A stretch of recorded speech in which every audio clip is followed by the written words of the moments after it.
Hello, everyone. Welcome to episode 10 of the Bandwagon Hockey Podcast. We are here on this Sunday afternoon, cramming in an episode before the Sens game. Lots of stuff going on as we sort of build up to the deadline. We got some more trade deadline preview shows coming up in the next few days. Got a couple in our back pocket that we're going to be dropping soon. The Leafs one's out. It's actually done really well, which is kind of funny because obviously the Leafs are going to be very prevalent in this episode today, given the trade news that they had. But we actually recorded that episode before Toronto made the deal for Ryan O'Reilly. And so I'm wondering if maybe that's why it's doing so well, because it was so quick to come out right after the trade, or maybe just people are so obsessed with the Leafs that they want to listen. I'm not sure. But yeah, so we're going to talk some Ryan O'Reilly, some other trade rumors swirling around. We've got another trade-related reasons victim to discuss. But first thing, Ryan, what's up? Not too much. Having a nice little long weekend, keeping up with trade rumors. So it's been a fun weekend. Just I have not left Twitter a lot. It's been fun to kind of see the O'Reilly trade debated so much, because it seems like there's pretty strong feelings on both sides. And just see more of the trade-related discourse come around. It's pretty cool. So I'm excited. We don't get a lot of trade chatter around the NHL, so the few kind of spans of time that we do, it's fun. I don't know if I'm happy or annoyed at how early some of these big shoes are dropping in the trade market. That's the one thing. Tarasenko's already gone. Horvat's already gone. O'Reilly's already gone. Obviously, there's still some big names left, but I honestly think that some of the ones that are still left are the ones that are sort of least likely to be dealt before the deadline. So we may end up stuck on deadline day because we've still got Gavrikov's trade. That's going to happen the next couple days here. Chychrun isn't playing right now. You'd think that gets done soon. But that's also one that could just linger because it's lingered for the last year and a half. Erik Karlsson's kind of a 50-50 ball. No one really knows if that's going to happen. I would say let's go in. I mean, I would even say that a Patrick Kane trade is starting to look less likely by the day because of all the suitors that are just sort of moving on from him. Yeah, 100%. I think it came out that he was his top two preferred teams were the Rangers and Toronto. And now both teams have sort of addressed their major forward need and have kind of moved in different directions because, sorry to say it, Patrick, but you couldn't make up your mind, so other teams weren't waiting around for you, especially given the season he's had and how he hasn't really been as much of a difference maker as you'd expect. Yeah, he's kind of screwing himself here, or it feels like a little bit. Definitely with the the one thing is the injury. That's obviously not something he can control. But like you said, it seems like he was not able to make up his mind really up until maybe the last couple of weeks, and maybe he's still not even fully made up if he even wants to leave Chicago to go to a contender. And even if you wanted to, he gets to pick it. And does anyone actually want him? It doesn't really seem like anyone wants to pay nearly the price because, like you said, teams are moving on. So, who is he actually going to move? I don't think so. It's not looking likely at this point. Between the cap hit and the fact that, again, because he's Patrick Kane, the acquisition cost is going to be not insignificant. It's going to require significant picks or a prospect or something, even though it probably shouldn't, given the season he's had and the high cap hit. Now it just doesn't make sense for a bunch of teams. There was another team, I guess, that kind of, I think they've been loosely attached, but I believe it was Chris Johnson yesterday kind of doubled down that the Oilers revisited him and asked about it. So that would be kind of crazy. Imagine that'd be weird with McDavid and Draisaitl, but I don't know if it's going to happen at all, but we'll see. I honestly start of the season, it was Patrick Kane for sure. Bet your house on it, bet your mortgage. Yeah. I'm becoming more and more pessimistic. This just feels like a situation that's just not going to end up in a trade. Yeah, and everyone's just going to be miserable with it. Like, Chicago's going to be pissed because they didn't get any assets. Kane's going to be pissed because he wasn't moved to a contender. Meanwhile, they've both been sitting on their hands for the last 2 months when everyone knew this was coming. And for whatever reason, there's still sort of a shock factor and a resistance from Kane. Like, I get it. He's been there for so long. But, I mean, it kind of sounds like he's going to piss and moan every time a different team makes a trade. But you can't really do that when you've been sort of pissing and moaning all year about how difficult it's going to be to leave Chicago. And I think they played Montreal a few days ago, and he was asked about Kirby Dach, and he was just like, he was, and how he was having success in Montreal, and he was just like, he's 21, 22. He was put in a bad situation here where he was probably rushed into a fourth line role that wasn't put into a place for success. Like, what do you expect? And he just said that to the media. It feels like he doesn't care anymore, and he's just getting very fed up with the situation, but it's partially his fault. And he doesn't look like he cares either. Like, that game against Ottawa on Friday, he looked completely disinterested unless he had the puck in a scoring opportunity. Like, he scored 2 goals, but other than that, he had no impact on the game.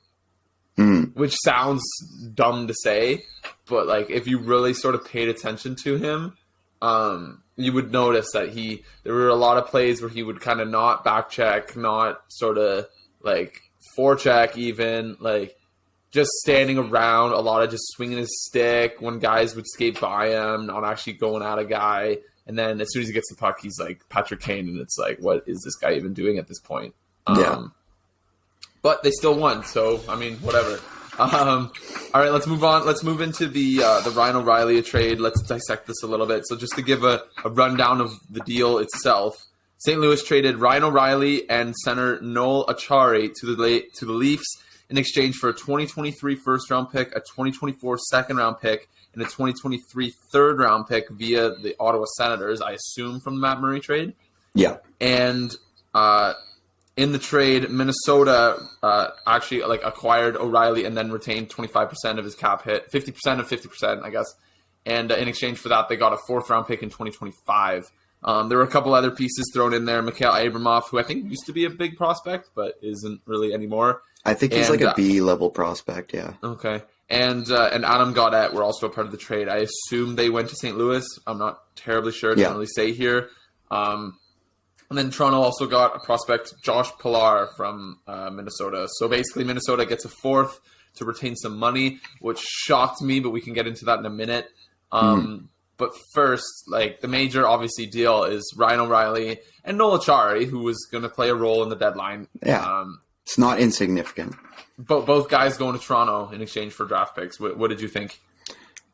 I originally thought it was a little bit much for Ryan O'Reilly, just considering how much I've kind of read on him, not really being what he used to be, obviously. But the more I look at it, I think it obviously addresses a major need for the Toronto Maple Leafs, and we can get into kind of how they were aligning the lineup a little bit later here too. But I think it was a lot of draft capital for a team that already does not have a lot of future outlook in terms of prospects and draft capital.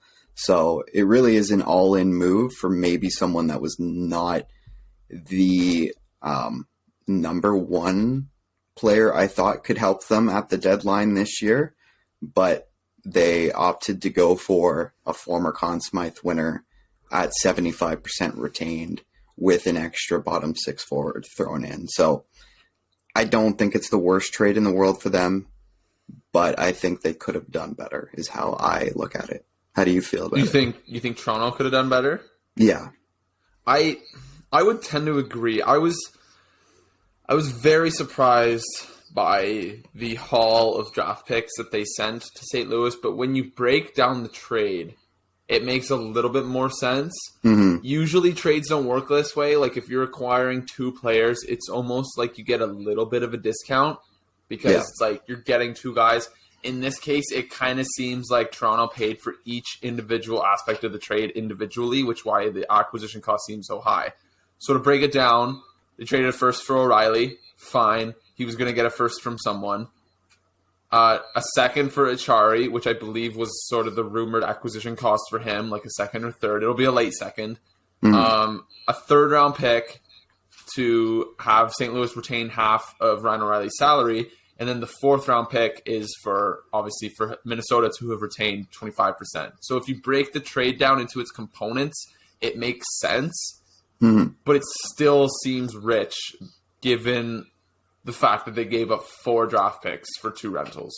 Yeah, I don't think it's a terribly crazy price, but like I said, I just don't think it's the main pieces that probably help them the most that they could have gone after. And it empties the cupboards in terms of draft picks. Like I sent you a screenshot of their cap friendly thing. Yeah. I can't remember it now, but their first 4 rounds, I think they've got nothing almost for the next 3 years. In the next 3 years and first 4 rounds, that's 12 draft picks that they should have. They have 5.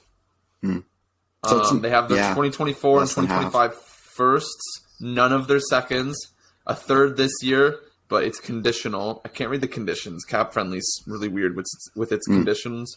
A 2025 third and then a 2024 fourth. That's all the draft picks they have in the first 4 rounds in the next 3 years.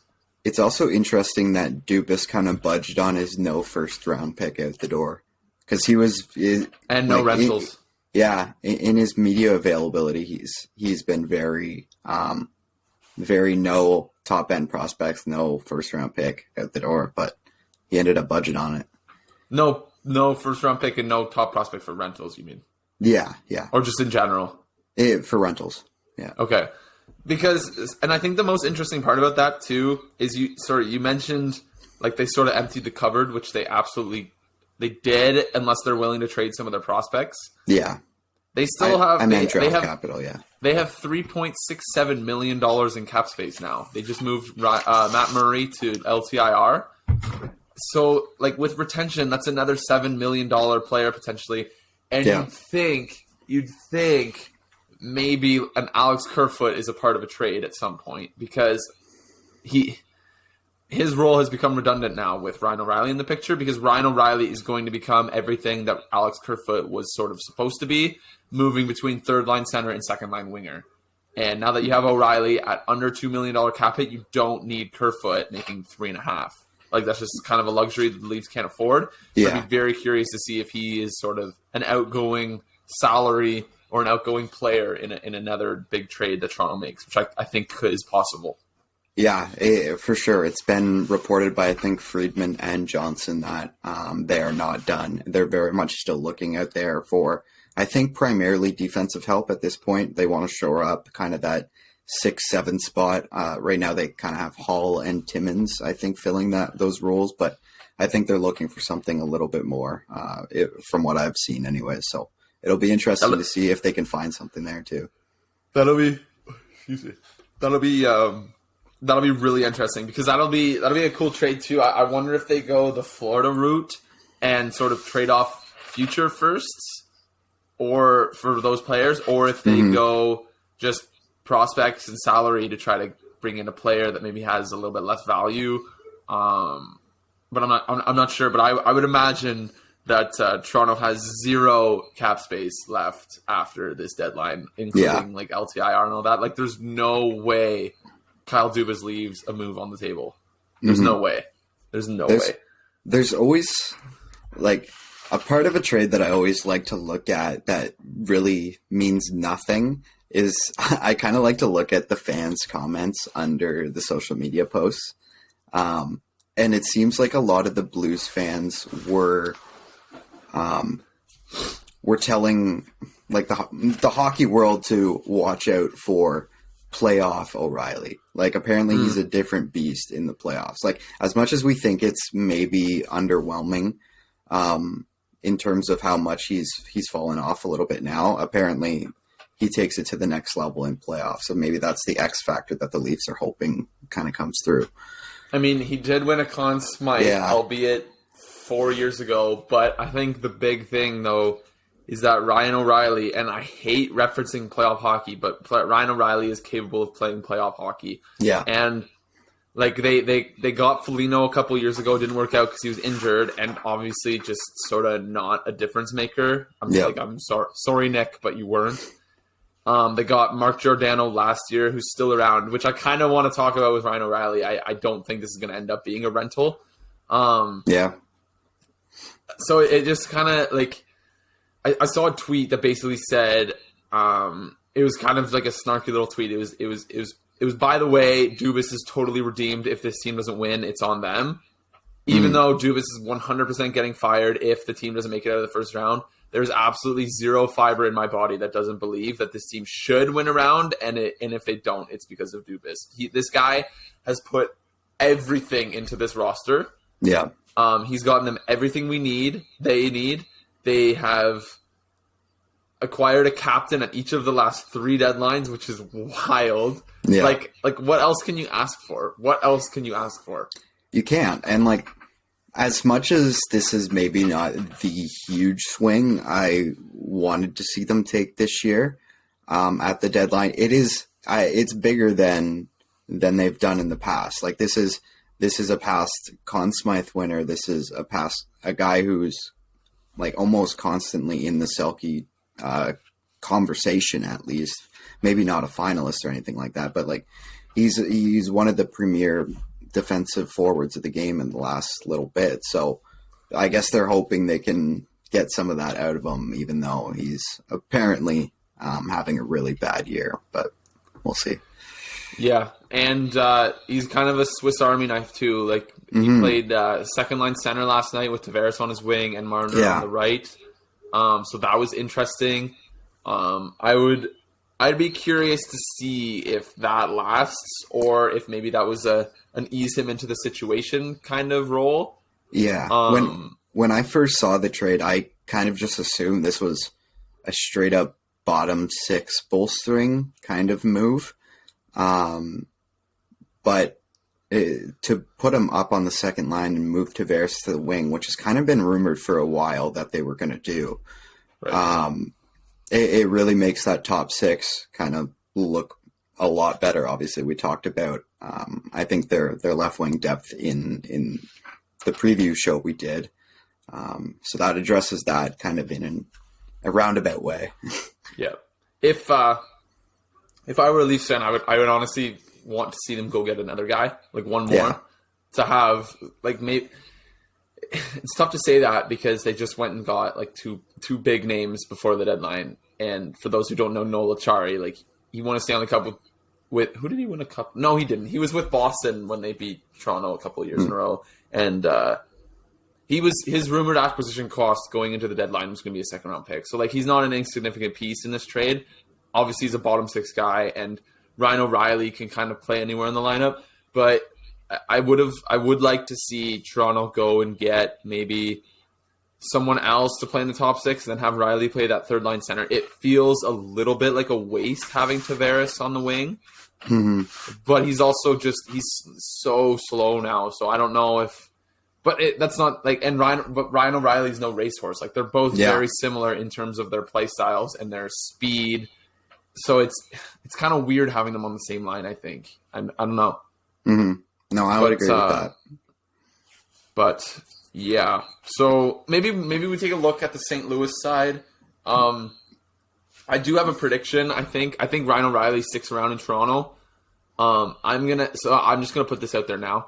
I think Ryan O'Reilly signs like a 3x3 in the offseason. I think it's going to be low. Get 3 years? I think he would get 3 years. I think he'll get 3 years anywhere he goes. And I think like a ballpark, he's 32. I think a ballpark contract for him would be like 3x5, but I think he's going to get like the Toronto sort of discount. Mark Giordano stuck around making like the minimum. Like Giordano's on like 2 years, $800K or something. I think Ryan O'Reilly sticks around. I think this ends up being sort of a long-term thing. But let's move on to the St. Louis side. Sneaky, excellent deadline. Not even a deadline because they moved Tarasenko a couple weeks ago, and now they've moved Ryan O'Reilly, which were their 2 biggest selling points. but they picked up two first-round picks, so now they have 3 firsts in a deep draft. All of a sudden, they're in kind of tank mode. They're going to start losing some games, and let's see where they are in the standings. They are currently 24th in the standings, which means they are 9th in the lottery odds. They could easily... It'll be tough for them to move back, further back in the standings. Those bottom 8, bottom 7 sort of have the league on lock with losses right now. Yeah. I'm talking Montreal, Vancouver, Arizona, San Jose, Columbus, Anaheim, and Chicago. St. Louis is at 55 points in 55 games. Philly's at 54 and 57. So St. Louis really needs to start losing some games to drop. They probably don't catch Montreal, who's at 50 and 56. So, and that's fine. I don't think they'd necessarily need to be in the Bedard conversation. No. But yeah, they already have and I'm sure this is where this conversation is going to go, but they have nice young pieces in place already, and adding 3 first-round picks or maybe flipping one of those for something else of use, or moving up or whatever it may be. Now you have options to really accelerate this thing.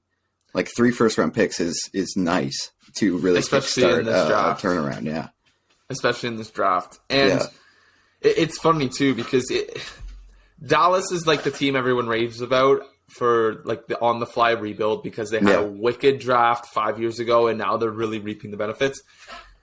St. Louis isn't quite doing the same thing, but they're doing well. They drafted Kyrou in 2016 and Robert Thomas in 2017, and then they won a cup 2 years later, and now those 2 guys are their core. They'd have some bad contracts. In mind, Braden Shen comes to mind. Colton Parayko is a really bad one. Torrey Krug, Nick Leddy. There's some bad money there. But usually when a team's selling like this, they don't have a pair of 20-somethings, early 20-somethings, 23, 24, with 8-year contracts about to kick in next season. So I like St. Louis. I like where they're at. I like some of their pieces, not all of them. But I love that they now have 3 first-round picks to use and sort of deal with this coming off season. Yeah, I love the fact that they were able to get 2 first-round picks for O'Reilly and Tarasenko. It may seem like a no-brainer that they were able to, but just when you think about that, those were two aging assets that really didn't look like they're going to be a major part of the future there. You move them out and you get really good value for not their prime, essentially. So I love it for them.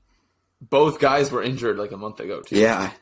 And Tarasenko was not coming back. He's had a trade request mending for 2 years. And it didn't seem like St. Louis was interested in O'Reilly and keep bringing back O'Reilly when O'Reilly was interested in re-signing. So O'Reilly didn't even want to go anywhere, and they ended up getting a first-round pick for him. I think you mentioned a little bit earlier, too, that they were going to get a first-round pick from somebody. But I think the Blues had a quote yesterday or something like that kind of insinuated that that was maybe not the case. Is it Armstrong who's their GM? Yeah. Yeah. I think Armstrong's... Is it Bill Armstrong, or is that the Coyotes one? There's 2 Armstrongs. There's 2. I think Doug. Doug and Bill is in Phoenix, I think. Arizona. Yeah. Anyways, I think the quote was that we were looking for a first round pick, essentially, and that there was not very many teams willing to do that. So I don't know if that insinuates that the Leafs were the only one, or if there was other lackluster packages or not. But I just think it's great that they got a first round pick for him. And they still have Barbashev to trade. And linking it through Minnesota, which maybe we can go to next. Okay. It really maximized their value. It maximized the value they could get for for Ryan O'Reilly. They got a first, second, and a third. I love it. Yeah. Let's talk about the Minnesota aspect. I think this trade's going to hijack this episode. There's a couple smaller things we wanted to get to, but anytime the Leafs make a big deal and a three-way deal. And so just to sort of like touch on this, usually when the third team in a trade that retains some salary is involved, it's not that noteworthy. Usually it's a shitty team with a bunch of cap space. Mm-hmm. I don't know if there was a more surprising team that you could have seen involved as a facilitator with retaining cap. That team was the Minnesota Wild. The Minnesota Wild right now are battling with, I believe, Colorado and Calgary for a wild card spot. Let's see. No, Colorado just fully passed them. So it's Minnesota and Calgary both at 63 points for the last wild card spot. Calgary's played 56 games. Minnesota's played 55. Note that Minnesota has $15 million in dead cap. They have the same amount in dead cap next season and then 12 the season after. One of the biggest storylines in the NHL over the past, 2 years since Parise and Suter were bought out was how is Minnesota going to do this while contending, because they're in a contention window. I would argue they're not anymore because it was last year, not really this year, because they're very mid now and with no cap space coming anytime soon. Somehow they had $12 million in deadline cap space, which I did not know. I was fully under the assumption that they were capped out, money in, money out. If someone wanted to come in, someone had to go out the door. That's why Greenway was involved with Besser rumors, because I think Greenway makes $3 million. Yeah. Greenway makes $3 million. So, but little did we know they go and they get a 4th round pick 2 years from now to retain $1.8 million of Ryan O'Reilly's cap hit. The interesting part, too, was that someone broke down the numbers just in terms of Ryan O'Reilly's actual salary this year versus his cap hit, and the fact that we're however much into the season. I think it was 55%, and then Minnesota's only retaining 25% of the money. It actually ended up being $74,000 for Minnesota to buy a 4th round pick, which I thought was very cool. Yeah, it's a very smart move. Teams should do this a lot more when the opportunity presents itself because, well, one, like you said, we didn't really see Minnesota on the radar for something like this because, personally, like you, I did not know they have that much space. But now they essentially buy a 4th round pick for $75,000, and there's not really much else that they are responsible for. There's literally nothing else. So I thought it was a very nice move by Minnesota. Why not? You're not really going to use that space this year, probably going all in on the deadline or whatever. So why not pick up a pick? Well, you're really just spending $75,000. So they still have $12.864 million in deadline cap space. So that means, for those who don't know, they can acquire any player up to $12 million AAV because cap hit accumulates. It's this complicated system. I think we've gone over it before. Maybe sometime we can go over it again. Yeah. But to dumb it down, Minnesota can acquire cap hits that add up to a total of $12.8 million. Basically, they could go get McDavid and they'd be done. That would be their deadline. Just as an example. But the tricky part for this team is that to go get players, you need to trade assets. And while this team does have assets, their success over the next 3 years is extremely dependent on how their prospects and picks pan out because they have so much dead money. This team's cap hit right now, not including Suter and Parise, so their roster right now is worth, in terms of average annual value, $62 million. That's the floor. Yeah. They're not technically at the floor because they're paying so much dead cap. But this roster, without the dead cap, is essentially a cap floor team, and they're battling for a playoff spot. I would like to give my flowers to Bill Guerin. That is incredible work. He's got more cap space coming off the books this offseason with Dumba out of town. I think he should trade him. But yeah, I don't know. Minnesota could be a sneaky team here at the deadline. it seems like not enough teams weaponize their cap space, and Minnesota seems like they're ready to do that. And who knows, they could even find like a bad contract to some teams, come into Minnesota, and they're like, hey, we've got all this space. This player can help us, even though he's not maybe worth his money. He still would help us. So it'll be interesting to see what Minnesota does. They should maybe almost look at a little retool as well. Oh, 100%. Like with and just completely center it around, obviously, Kaprizov, Rossi, who's the other one? Boldy, and then on the back end, like they have Addison, and then maybe Gustafsson is having huge numbers this year. Maybe he's the goalie of the future. Like they have a good young core already in place. And like they're not a bad team, obviously, but just kind of reworking it a little bit. I think the only issue with that is, just to poke a hole in it, Kaprizov is signed for 4 more seasons, 3 after this one, at $9 million. Yeah. He's going to get so much money after that. You're right.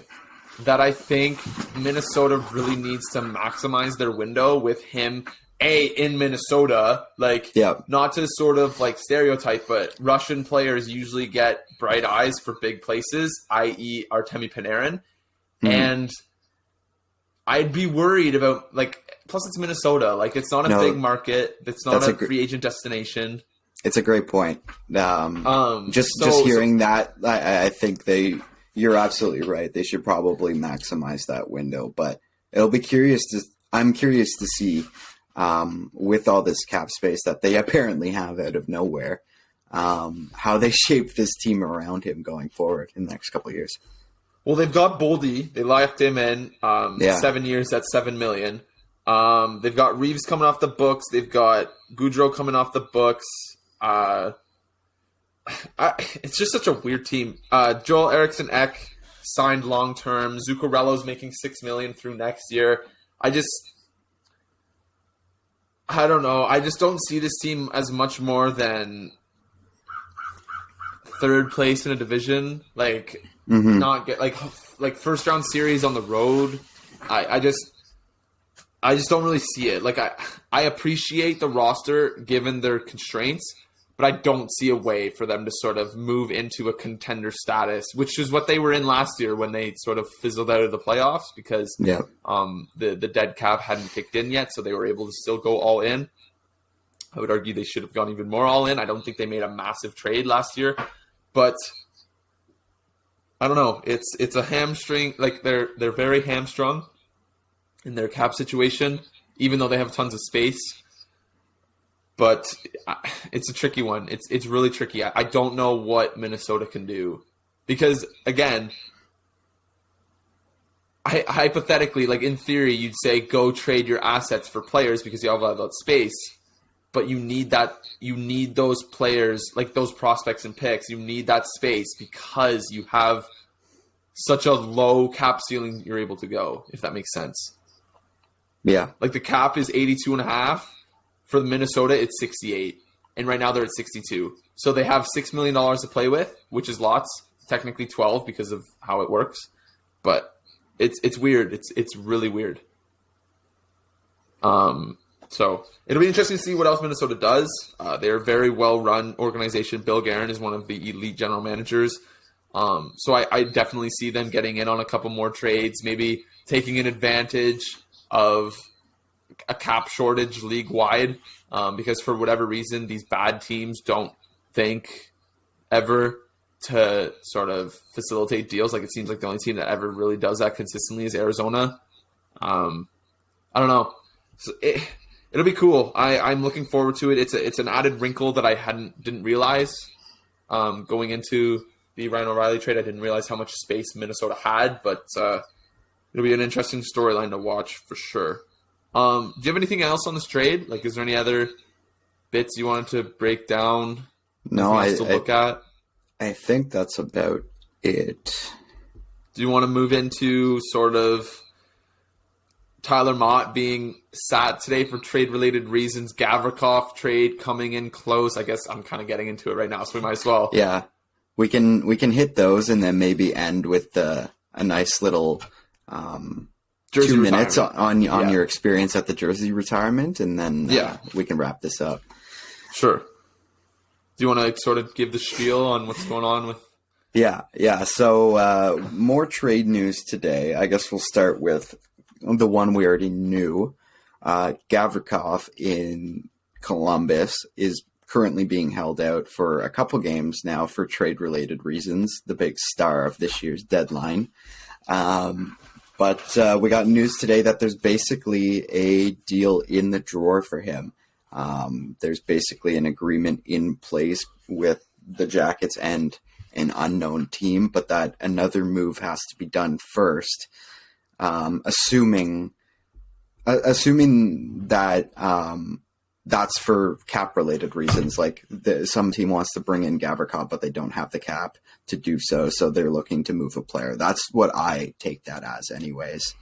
So there was that little bit of piece today. And then the new player that kind of got struck by the trade-related reasons today was Tyler Motte of the Ottawa Senators. First reported by Elliot Friedman that talks were heating up big time today. And then Bruce Garriock hit us with the bomb that he was being held out. So I guess there's a ton of teams looking for that kind of depth, which is something that Dreger kind of put out there. I was listening to the radio right before we hopped on, and he was saying a bunch of teams were kind of looking in on him. So we'll see what the return will be on him. But I guess the Sens have decided that they're going to be sellers. No, I disagree. I don't think this is what that means because, I don't know. Like, Tyler Motte's barely played this year. He was hurt for like a couple of months. Maybe it was just a month. It seemed like longer. Hasn't made a big impact on this team. For my money anyway. Like, he hasn't been what they kind of thought he was going to be this season. And that was supposed to be a high energy third liner who scores some goals. And he just hasn't done that. He's on the fourth line right now. Here's the thing. If I I wouldn't care about this if I trusted that Sens would bring up a couple of the kids. Angus Crookshank is lighting it up in the AHL right now. I want him on this roster within the next 2 weeks. But I don't see that happening. I guarantee you Tyler Motte isn't in the lineup tonight and Austin Watson slides in. And well, right now, in place of Motte, right now it looks like it's going to be either one of Austin Watson, who DJ Smith said they're going to look at in warm-up, or they're going to go 11-7 and put in Dylan Hetherington, who was just called up this morning. Like, why are you calling up Dylan Hetherington? Give me Angus Crookshank. Like, where's what Bernard are you doing? Docker? He's just in Belleville. He got a goal last night. Good question. He's playing in Belleville? Yeah. I thought he was hurt. No. He's healthy. He's just down there. Oh my Chill. God. Okay. Anyway, so it was funny. Like, Garriock tweeted Motte sitting for trade-related reasons. It's such like it gives off the vibe of like, oh, I want to sit someone because of trade-related reasons. Like, it seems kind of trendy right now. So, like, sitting Tyler Motte, who's going to get traded for like a 4th or 5th round pick, is like ridiculous. Because even Jay Fresh tweeted this in response to Garriock's tweet. Jay Fresh said, "This seems like a bit much to ensure like a 4th round pick against the 1% chance that Motte suffers some awful season-ending injury tonight." And I kind of agree. I'm like he's not Chikrin, he's not Gavrikov. But from what I gather, though, it seems like this is more your typical scenario, but he just got the label. Like, apparently he showed up today for the game, and Dorian was like, "We got to trade so close, just go home." Like, it doesn't seem like it's the bubble wrapping like the other scenarios are. Yeah. I don't know. It'd be funny if it took another 3 days for him to get traded. Yeah. And like at first look, I didn't really understand why the Sens were doing this, because they're still like, quote unquote, kinda in a playoff spot. Why are they? I'd like to see Ottawa straddle the line between buyer and seller. Yeah, but then I started looking at it a little bit more, and I'm like, maybe they know he for sure doesn't want to come back next year, and they got him for free because he was a UFA signing. If you can get a 4th or more for him, which it seems like Larry Brooks is suggesting they can get more than a 4th, which he was moved for last year. Why not, I guess? expiring contract. You got him for free. Why not? Yeah, so. I don't dislike the move at all. Asset management is good. This team has a history of not being good with asset management, so it's kind of a relief to see that. And it was pointed out to me too that the Sens are missing their 3rd round pick in the next 2 years. So I think that's probably the expected return at this point. Yeah. If they get a 3rd, that'd be nuts. I also want to touch quickly on Gavrikov. I think Friedman tweeted out that there's a trade in place. They're just waiting on a separate deal to go down, which is really interesting. I wonder if it's a component of the trade or if it's the team acquiring Gavrikov has to clear for some space or what have you. Friedman has also teased the idea that Columbus may use whatever assets they get for Gavrikov to flip to try to acquire Jacob Chychrun, which would be sick. But Gavrikov's one of the guys who's been sort of held out. I'm so excited to see which team trades a first for him. It's very Ben Sherratt, like David Savard type vibes, I guess, trading a first for just like some guy. I don't know. Yeah. It'll be interesting. But to wrap up the show, a significant occurrence in Sensland today's Sunday. So 2 days ago, Chris Neal's number going up into the rafters. It's funny. So I was kind of like on the fence. Like I wasn't sure if I wanted to go to the game an hour and a half early to see the ceremony because puck drop was at 7:25, obviously for him, and they said get there at 6:00, and we got there at 6:00, and the ceremony was starting. Like they meant get there at 6:00, like not get there at 6 because we're starting at 6:30. It was get there at 6 because we're starting at 6. So we got there at 6, and we caught Chris Phillips' speech, Neal's speech, everyone who spoke, we caught it, and it was awesome.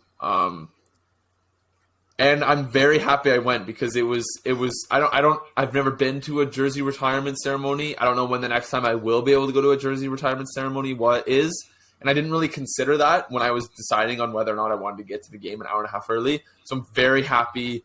I ended up getting there to see the ceremony. It was really fun. It was cool seeing a career 4th liner enforcer sort of like probably getting his number retired more so because of the impact he had on the community and what have you than what he contributed on the ice, which is a debate.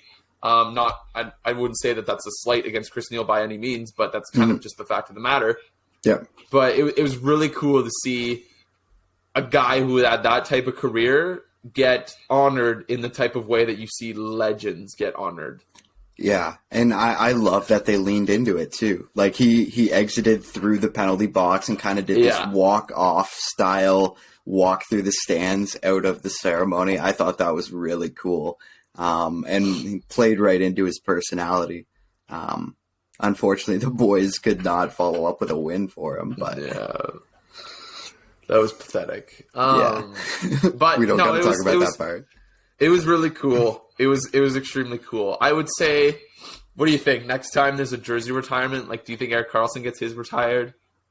Yeah, it's likely somebody in 10 years from that team, and likely Karlsson, if at all.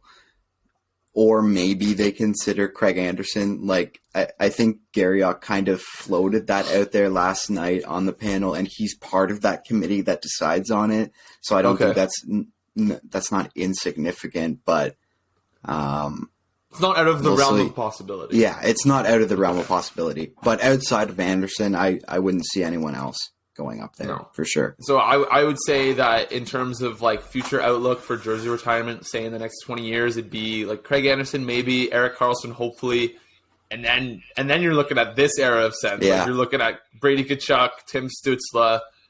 If Thomas Chabot can get his shit together, him.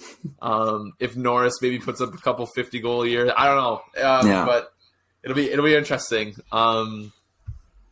It was very cool. It was very cool to be there for that.